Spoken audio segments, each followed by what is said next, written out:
लेकर शिवांग, जो जानकारी मिल रही है कि आज बुलडोजर नहीं चलेगा शाहीन बाग में, ये जानकारी आ रही है कि शाहीन बाग में आज बुलडोजर नहीं चलेगा। पहले जानकारी थी कि 10:30 बजे से बुलडोजर वाली कार्रवाई हो सकती है, लेकिन अब जो ताजा अपडेट है शिवांग, ये है कि आज बुलडोजर नहीं चलेगा। आपके पास क्या जानकारी?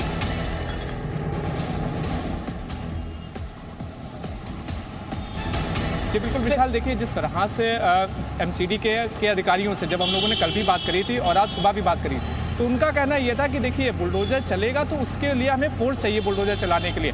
तो जिस तरह से उनका ये कहना था कि देखिए अगर हमें फोर्स नहीं मिल पाई तो हो सकता है कि आज जिस तरह से अतिक्रमण विरोधी अभियान उनको चलाना था तो उसको चलाने में उन्हें समस्या है और वो इस तरह का अतिक्रमण विरोधी अभियान ना चला पाए।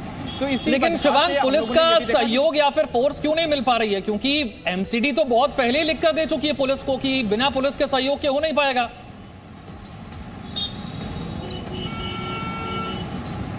जी बिल्कुल विशाल, देखिए जिस तरह से तालमेल लगातार हो रहा है कि जिस तरह से जो एमसीडी और पुलिस का आपसी तालमेल के बीच में ये सारी समस्या आनी। पिछली बार भी हम लोगों ने देखा कि किस तरह से जब एमसीडी की तीसरी बार की ये घटना है, इससे पहले भी 2 बार जब एमसीडी की टीम यहाँ पर आ गई थी, उन्होंने पुलिस से फोर्स मांगी, तब उन्होंने फोर्स देने से मना कर दिया। उन्होंने कहा कि देखिए हमारे पास फोर्स नहीं। हालांकि जब एमसीडी के अधिकारियों से जब हम लोग बात कर रहे थे तो उनका कहना था कि उनके पास यहाँ पर जितनी भी डिस्ट्रिक्ट एडमिनिस्ट्रेशन है, उनकी पुलिस यहाँ पर डिपार्टमेंट की, उन सभी की उनके पास परमिशन है, लेकिन फिर भी पिछली बार 2 बार तक उनको यहाँ पर फोर्स नहीं मिली थी।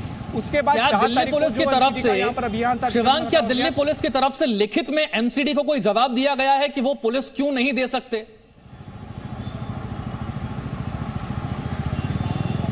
जी बिल्कुल विशाल, देखिए इससे पहले यहाँ पर दिल्ली पुलिस ने एमसीडी से कहा था कि 8 तारीख तक, 8 मई तक हम आपको फोर्स नहीं दे पाएंगे क्योंकि इस समय हमें जो अन्य जगह हैं वहाँ पर हमें यहाँ पर सुरक्षा व्यवस्था लगानी है। तो ये चीज़ तो लिखित में दी गई थी, लेकिन आज जिस तरह से यहाँ पर पुलिस फोर्स की जिस तरह से किल्लत की बात कही, तो अभी फिलहाल लिखित में एमसीडी को नहीं मिला। एमसीडी के जो अधिकारी हैं वो 10:30 के आसपास यहाँ पर आएंगे पहले शाहीन बाग में। उसके बाद हो सकता है कि स्थिति और ज़्यादा क्लियर हो कि क्यों उनको फोर्स नहीं मिली है, जिसकी वजह से अतिक्रमण विरोधी अभियान जो इससे पहले भी 7 दिन जिसको हो चुके हैं, 7 दिन से केवल देरी से यहाँ पर चल रहा है, तो आज भी जिस तरह से रद्द हुआ है यहाँ पर एमसीडी का अतिक्रमण विरोधी अभियान, तो उसमें जब आपसी में जब जिस तरह से एमसीडी के अधिकारी, पुलिस के अधिकारी जब साथ में बैठेंगे तो उसके बाद स्थिति साफ होगी कि क्यों आखिरकार उनको फोर्स नहीं मिल पा रही है। क्योंकि जहांगीरपुरी में हम लोगों ने देखा कि किस तरह से 24 घंटे के अंदर एमसीडी को फोर्स भी मिल गई और किस तरह से उन्होंने अतिक्रमण विरोधी अभियान को भी अंजाम दे दिया।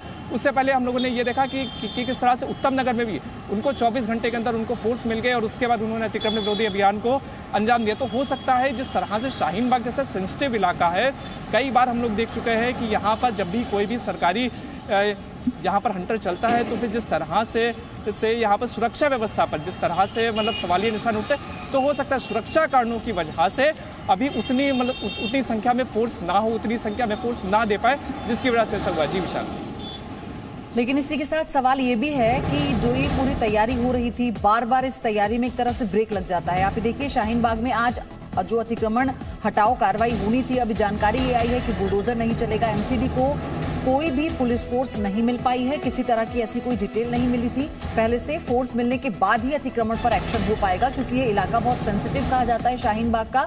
इसीलिए पुलिस फोर्स की तैनाती बहुत ज्यादा जरूरी है। हमने आपको दिखाया था इससे पहले भी जहांगीरपुरी में, जहां पहले से ही पैरामिलिट्री फोर्सेस की तैनाती थी, जब वहां पर कार्रवाई होती है तो पुलिस टीम पर भी पथराव हुआ था, जिसके बाद और ज्यादा पैरामिलिट्री फोर्सेस वहां पर तैनात की गई। Presenting B News app, available on Google Play and App Store. Download it now.